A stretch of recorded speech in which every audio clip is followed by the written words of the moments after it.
أعوذ بالله من الشيطان الرجيم. بسم الله الرحمن الرحيم. ما المسيح ابن مريم إلا رسول قد خلت من قبله الرسل وأمه صديقة كانا يأكلان الطعام. انظر كيف نبين لهم الآيات ثم انظر أنا يؤفكون. قل أتعبدون من دون الله ما لا يملك لكم ضرا ولا نفعا والله هو السميع العليم. قل يا أهل الكتاب لا تغلوا في دينكم غير الحق ولا تتبعوا أهواء قوم قد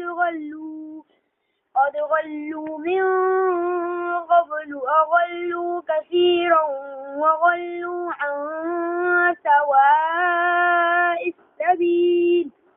لعن الذين كفروا من بني إسرائيل على لسان داود وعيسى بن مريم ذلك بما عصوا وكانوا يعتدون.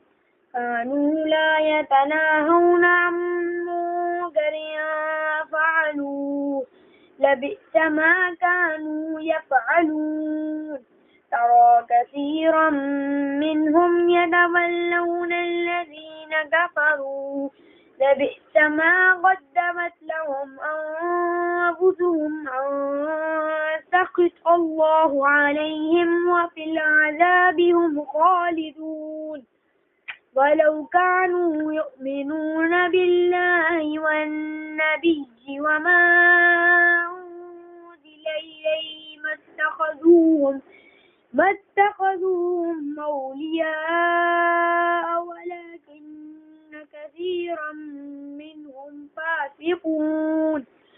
لتجدن أشد الناس عداوة للذين آمنوا اليهود والذين أشركوا ولتجدن أقربهم مودة للذين آمنوا الذين قالوا إنا نصارى ذلك بأن منهم قسيسين ورهبانا وأنهم لا يستكبرون.